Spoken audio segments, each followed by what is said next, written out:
जिंदाबाद बोलो जिंदाबाद। पाछळवाळा भाईओ भूख लागी छे के શું? થાકી ગયા કે શું? ઉલ ગુલાન ઉલ ગુલાન ઉલ ગુલાન। સૌ પ્રથમ તો 150મી જનનાયક બિરસા મુંડાજીની જન્મ જયંતિમાં અહીં મંચસ્થ ઉપસ્થિત બધા જ લોકો બોલે એવા છે, પણ એ બધા જ આગેવાનોને હું ક્ષમા માંગુ છું કે સમયની મર્યાદામાં અને જે પ્રકારના કાર્યક્રમો છે એ પ્રકારના કાર્યક્રમોને ધ્યાને રાખીને તમને બોલવાની જે આયોજક મિત્રોએ તમારા વતી અમને સૂચવેલું છે તો બધાને વિનંતી કરું છું બધા સહયોગ આપજો। સાથે સાથે મંચસ્થ તમામ આગેવાનો, મારા સાથી સિનિયર ધારાસભ્ય અને હર હંમેશ સંઘર્ષશીલ એવા આનંદભાઈ પટેલ સાહેબ માટે જોરદાર તાળીઓ પાડી લઈએ।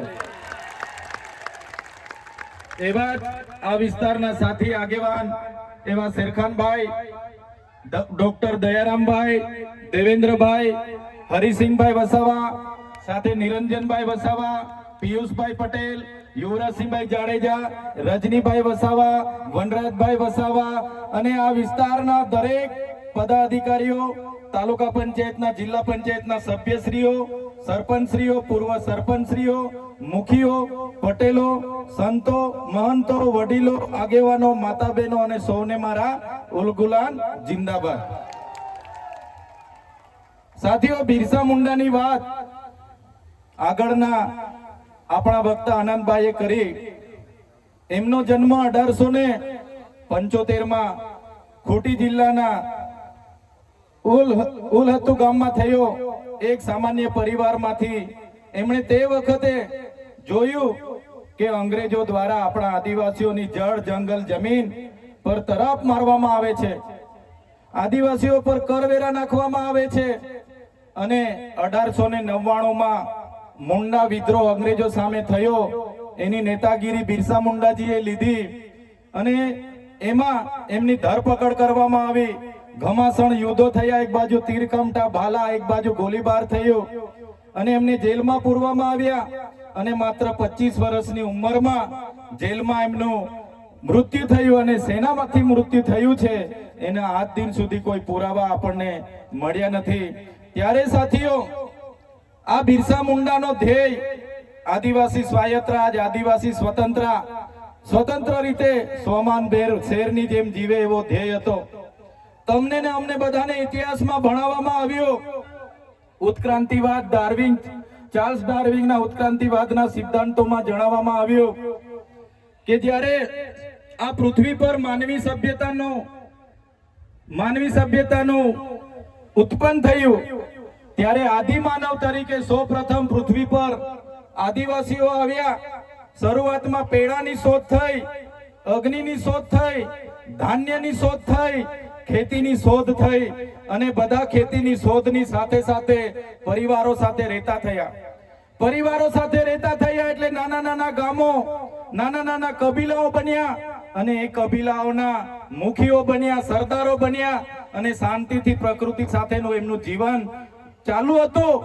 એ દરમિયાન આ દુનિયામાં સંપત્તિ માટે લડાઈ થઈ, સત્તા માટે લડાઈ થઈ, સ્ત્રીઓ માટે લડાઈઓ થઈ અને એમાં એ લોકોની જે સભ્ય સંસ્કૃતિ પોતાને માનનારા સમાજ દ્વારા આદિવાસી સમાજના એક કબીલાઓ પર આક્રમણો થયા।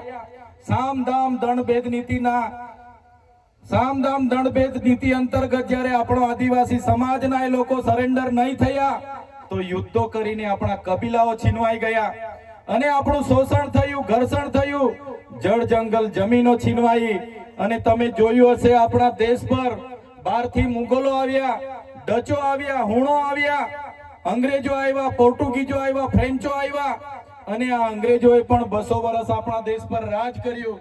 એ ઇતિહાસથી લઈને આજ દિન સુધી આદિવાસીઓનું માત્ર ને માત્ર શોષણ થતું આવ્યું છે।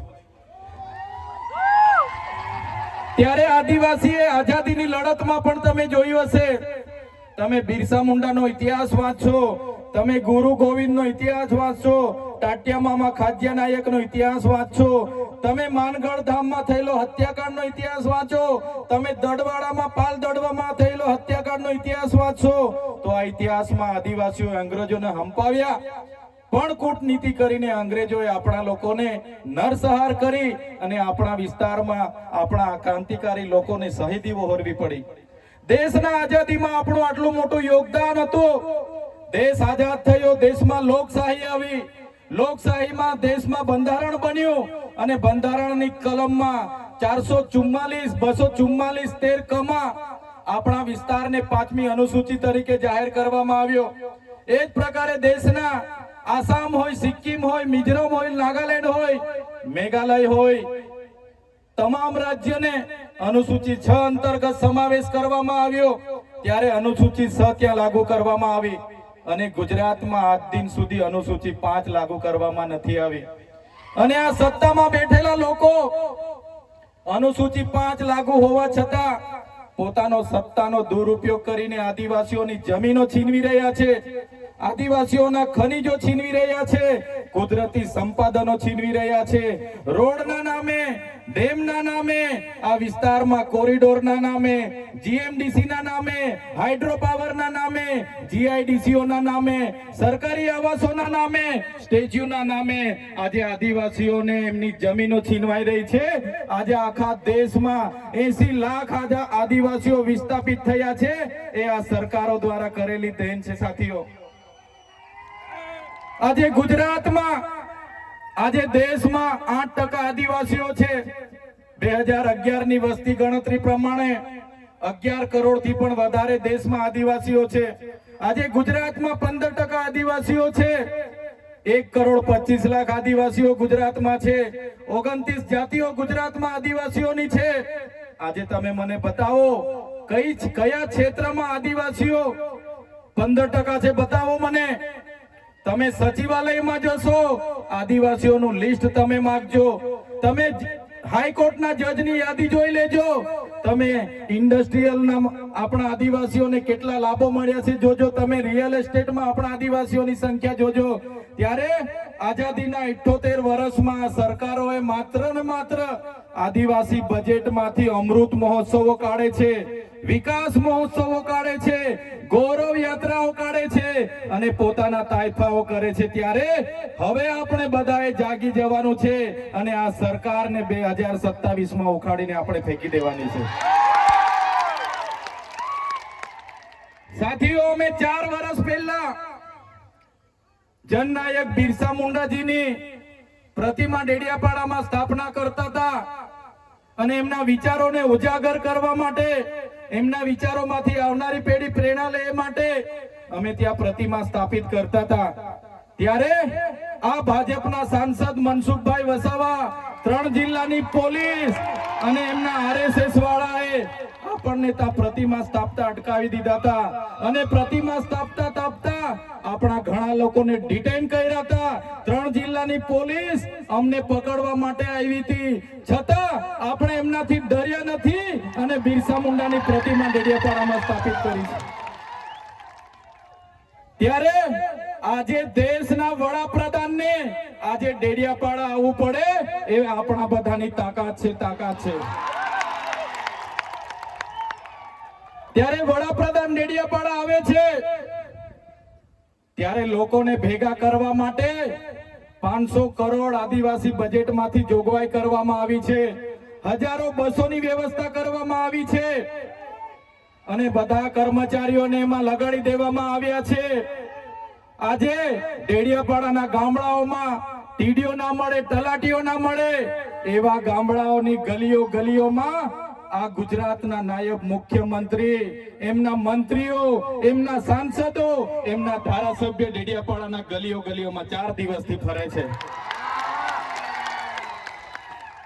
જે લોકો એસી ચેમ્બરોમાંથી બહાર નહોતા આવતા, જે લોકો ગાંધીનગરમાં પડે ફતારીએ રહેતા હતા, એ લોકોને ગામડે ફરતા કરી દીધા. એ આપણી બધાની તાકાત છે ભાઈઓ. ત્યારે નરેન્દ્રભાઈ મોદી આપણા કુળદેવી માતાના દર્શને જવાના છે. દેવ મોગરા દેવ મોગરા એ મહારાષ્ટ્ર, મધ્યપ્રદેશ, ગુજરાત અને રાજસ્થાનના લાખો લોકોનું આસ્થાનું કેન્દ્ર છે. અને દેવ મોગરા જઈને રાજનીતિ જ્યારે કરવા માંગે છે ત્યારે નરેન્દ્રભાઈ મોદીને હું આ મંચ પરથી કહેવા માંગુ છું, તમને જો આદિવાસીઓ માટે હિત હોય તમે દેવ મોગરા જજો, તમે હિજારી લઈને આવજો, તમે મોવડાનો ચોખ્ખો દારૂ એક બોટલ લઈને આવજો, તમે એક મરઘો લઈને આવજો, એક બકરો લઈને આવજો, દર્શન કરીને એની પ્રસાદી કરીને તમે ત્યાં જ જમીને પછી જજો. ત્યારે અમે માનીશું કે તમે આદિવાસીઓના હિતે છો. તમે આદિવાસીઓ માટે આજ દિવસ સુધી તમે 24 વર્ષથી રાજનીતિમાં છો. આગળ મુખ્યમંત્રી હતા, હમણાં વડાપ્રધાન છો. આદિવાસીઓ આજે શિક્ષક માટે આંદોલન કરે છે, શાળા માટે આંદોલન કરે છે, નર્મદાના પાણી માટે આંદોલન કરે છે, પોતાની જમીનો બચાવવા આંદોલન કરે છે, જીએમડીસી હટાવવા આંદોલન કરે છે, જીઆઈડીસીઓ માં રોજગાર માટે આંદોલન કરે છે. ત્યારે નરેન્દ્રભાઈ મોદીજીને કહેવા માંગુ છું, હવે અમે લડેંગે, જીતેંગે, જિંદાબાદ, મુર્દાબાદ, આવેદન નિવેદન કરવા માંગતા નથી. હવે અમે લડવા માંગતા નથી. હવે ધરણા પ્રદર્શન બંધ, હવે આંદોલન બંધ. જો અમારી 5મી અનુસૂચિ, જો અમારા પૈસા એક, જો અમારી અનામત, જો અમારી 73 એની જમીનોને આવનાર દિવસોમાં જીએમડીસી ના નામે માગશો, માલ સામોટ પ્રોજેક્ટના નામે માગશો, હાઇડ્રો પ્રોજેક્ટના નામે માગશો, અણુ મથકના નામે માગશો, તો અમે આંદોલન નથી કરવાના, અમે નેપાળવાડી કરવા માટે ગાંધીનગર આવવાના છે. અમે નેપાળવાડી કરવા માટે ગાંધીનગર આવીશું. તે દિવસે તમારો ને અમારો સામનો થશે, તે દિવસે ખબર પડશે ઓરિજિનલ આદિવાસીઓ કોણ છે તે.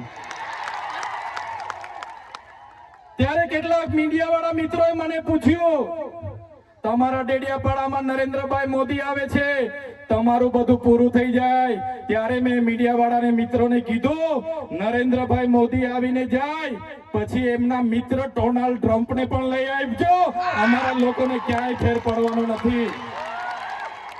હવે અમારા લોકો જાગી ગયા છે, અધિકારોની વાત કરીએ છે. સંવિધાન અધિકારો અમને આપો, સામાજિક અધિકારો આપો. અમને જે મળેલી અમારા અધિકારોની વાત અમે કરીએ છીએ ત્યારે અમને ખબર પડી ગઈ કે આદિવાસી સમાજ હવે જાગૃત થયો છે. ત્યારે બિરસા મુંડાના રથ જ્યારે લઈને ફર્યા, એમના મંત્રી તંત્રી મારું નામ લઈને મને ગાળ બોલે કે પેલો ચૈતર વસાવો આયા આવે છે, આમ કરે છે, તેમ કરે છે, ફલાણું કરે છે, ઢીકડું કરે છે. એ મંત્રીઓને પણ કહેવા માંગુ છું, એ પ્રદેશ પ્રમુખને પણ કહેવા માંગુ છું, ચૈતર વસાવાને ગાળ બોલવાથી અમારા આદિવાસીઓનું ઉત્થાન નથી થવાનું.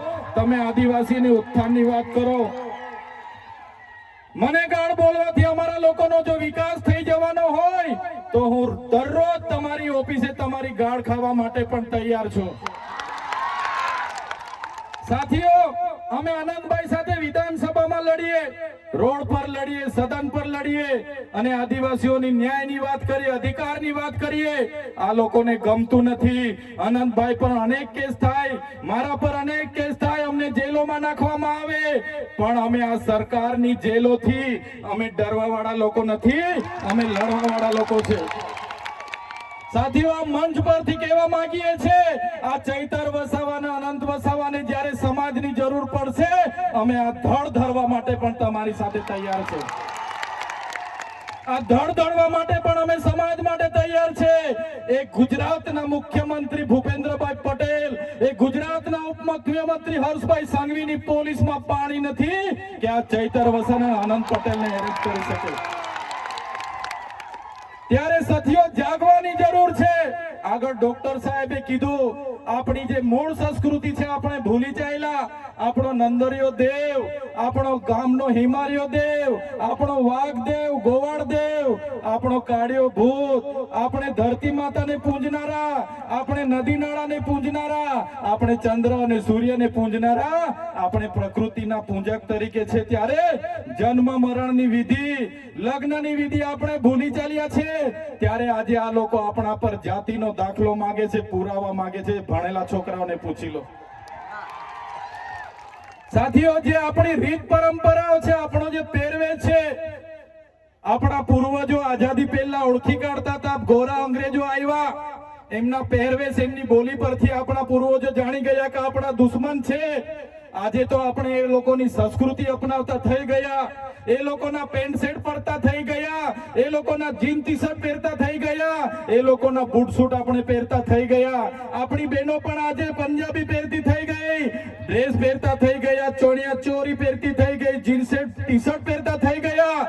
ત્યારે આવનારા દિવસોમાં આપણો દુશ્મન કોણ છે તે આપણને ખબર પડવાની નથી. ત્યારે આપણે મૌલિક નૈતિક મૂલ્યો આપણે જાળવવા પડશે.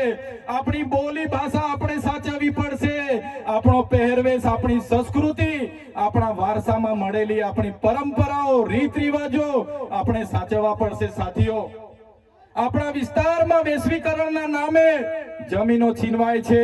ઔદ્યોગિકરણના નામે જીઆઈડીસી આવી, એમાં જમીનો છીનવાઈ ગઈ. અને તમે જોઈ લો, આજે ધર્માંતરણના નામે આદિવાસીઓને ભોળવામાં આવે છે. આજે શિક્ષણના નામે ધર્મના પ્રચારો થાય છે. ત્યારે મારા આદિવાસી સાથીઓને કહેવા માંગુ છું, જે દિવસે આપણે આજે આદિવાસી તરીકે મટી જઈશું તે દિવસે આપણું અનામત પણ આપણને મળવાનું નથી. તે દિવસે આપણી જમીનો પણ બચાવી નથી શકવાના.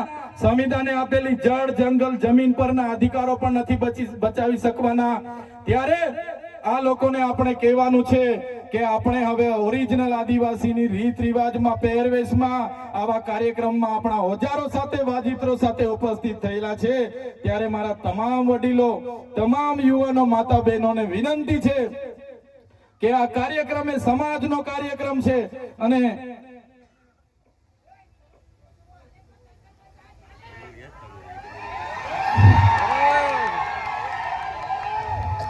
આજનો આ કાર્યક્રમ એ આપણી સમાજની તમે એકતા બતાવી છે.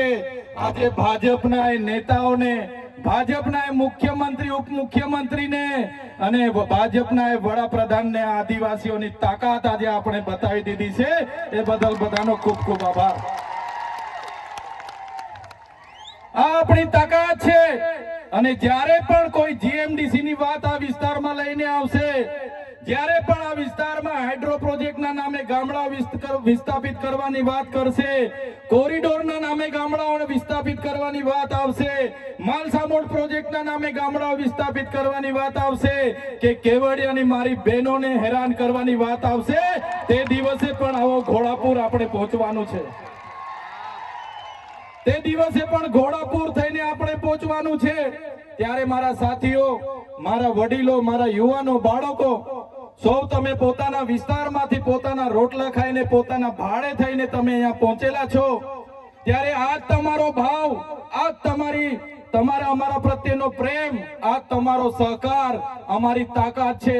આજે અનંતભાઈ અને હું જ્યારે આવડી મોટી સરકાર સામે લડતા હોય, આ સરકાર પર પોલીસ છે, આર્મી છે, એમના કલેક્ટર છે, એમના એસપી છે, એમની કોર્ટો છે, એમનું તંત્ર છે, યંત્ર છે, મંત્ર છે, પણ અમારી સાથે અમારી જનતા છે.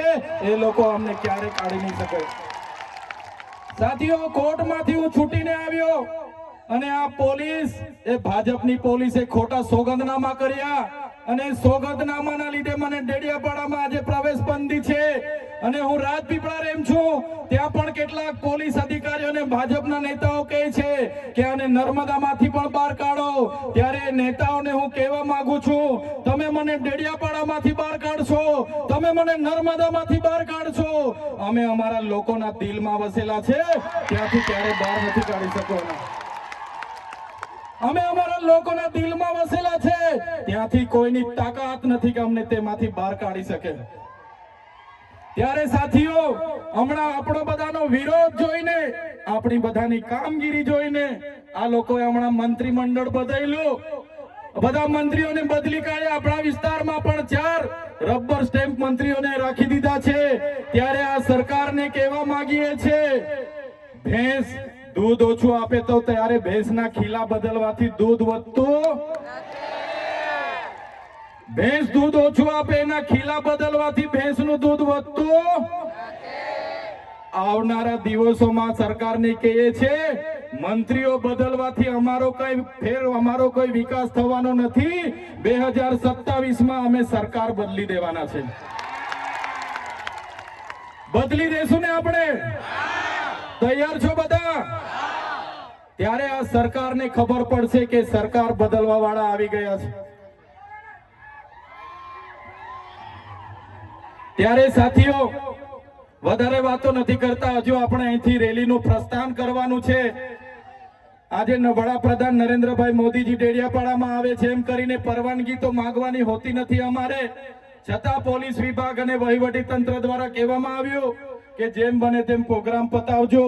ત્યારે એમને કહેવા માંગીએ છે, અમારો જે વડાપ્રધાનનો કાર્યક્રમ છે એમાં આગળ કીધું એમ પોલીસ 7000 છે, આંગણવાડી કર્મચારીઓ આ લાભાર્થી તે લાભાર્થી કરીને ભીડ કરશો, પણ આ ઓરિજિનલ આદિવાસીઓની ભીડ જોઈ લો, એ જ અમારી તાકાત છે. ત્યારે સાથીઓ, ભગવાન બિરસા મુંડાની જે ઉપદેશો હતા, એમના જે વિચારો હતા, એમણે પોતાનું 25 વર્ષમાં પોતાનું જીવન આપણા માટે સમર્પિત કરી દીધું. આપણે બધા એમના વિચારો ઉપદેશો અહીંથી લઈને જઈશું. આપણી અસ્મિતા બચે, આપણી સંસ્કૃતિ બચે, આપણા રૂઢિ પરંપરા બચે, આપણા નૈતિક મૂલ્ય બચે, એ સૌની જવાબદારી છે. સાથે સાથે ઘણા યુવા વર્ગ અહીંથી મને સાંભળે છે, એ યુવા વર્ગને પણ હું અપીલ કરું છું, તમારો આ સમય તમારો કેરિયર બનાવવાનો છે. વ્યસન અને ફેશનને હાલ પૂરતા સાઈડ પર મૂકી દેજો.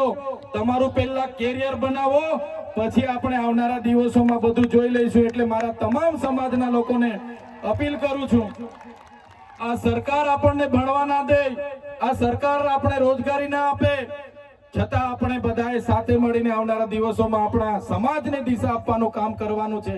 ત્યારે યુવાનો આ વાતને પણ ધ્યાનમાં રાખે અને બધા જ આપણે આપણી ભગવાન બિરસા મુંડાની જે પ્રતિમા છે ત્યાં ફૂલહાર કરવા માટે રેલી સ્વરૂપે જવાનું છે. ત્યારે બધા જ લોકો, વડીલો, માતા બહેનો, બધા જ લોકો આ સાંસ્કૃતિક કાર્યક્રમોમાં ઢોલ, નગારા, વાજિત્રો સાથે સહભાગી બનો અને આ આપણી રેલીનો કાર્યક્રમનો હવે શરૂઆત કરીએ. જય આદિવાસી, જય જોહાર, ઉલ ગુલાલ જિંદાબાદ.